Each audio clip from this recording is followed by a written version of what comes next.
it was my pleasure to serve as president of this class.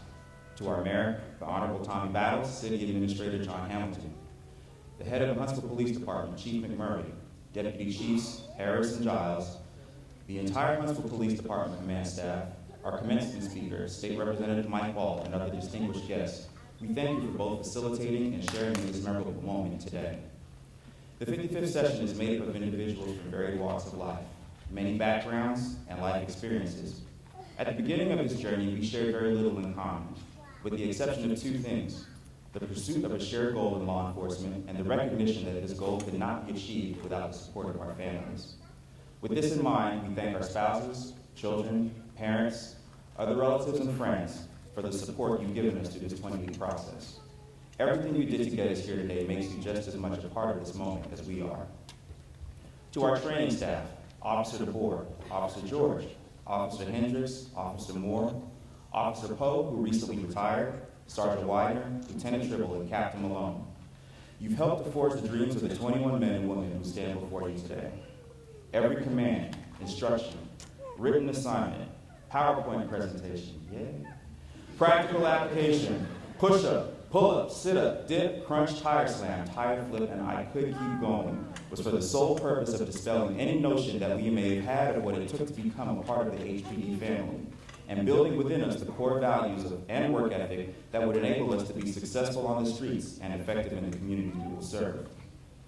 During the beginning weeks of our training, the 55th session came together to agree on a motto for our class. We chose Golden Peace, Iron War. Now, I'll admit, when I first heard the suggestion among the many others that were presented, I wasn't sure how it would or could be associated with law enforcement and how it would be relevant to our class. So I did a little digging and discovered that this was the English translation of the Spanish wording Oro Paz and Guerrero Fierro at the bottom of the San Francisco City Seal, adopted March 1st, 1859.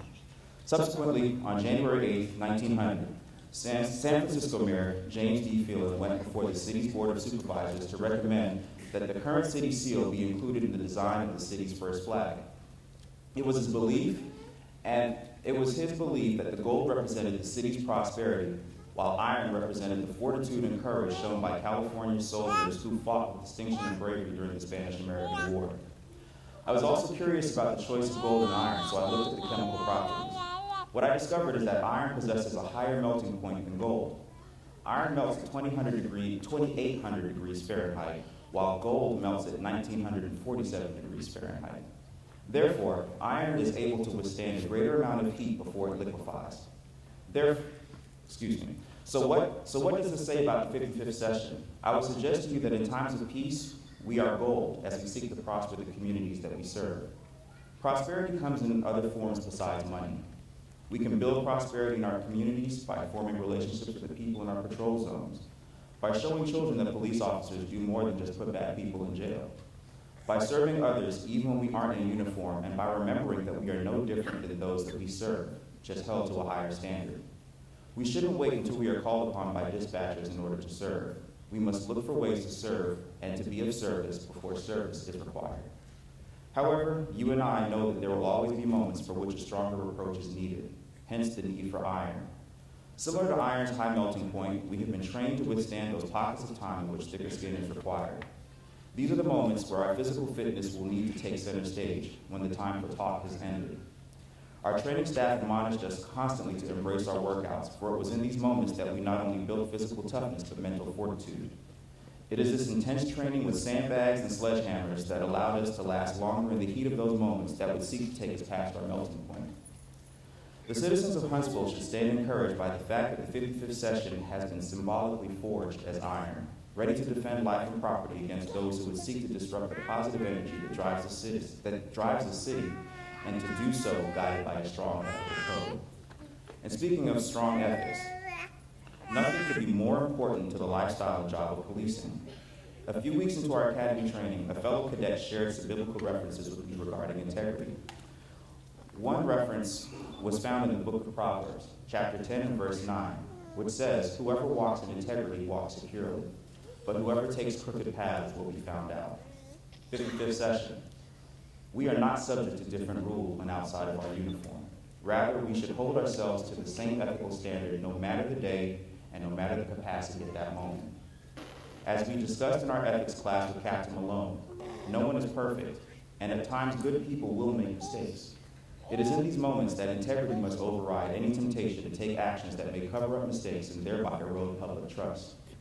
An unethical decision on my part means that future public interactions with fellow officers could possibly be tainted. Class, as we move forward, let us recognize that we have only concluded the preface in what is to be the story of our law enforcement career. We will leave this place with key phrases from our training staff in mind. Their maxims should guide us as we perform our duties. Sergeant Wyden reminded us constantly to die 1,000 deaths in training. It was here in the academy that we made our mistakes, and this 55th session made a lot of mistakes. I will admit, I was the first to assassinate an entire family of ants with my Smith & Wesson during range week. I died 10,000 deaths that day. But I've taken the time to work on the area of weakness by investing time at the range, developing this skill.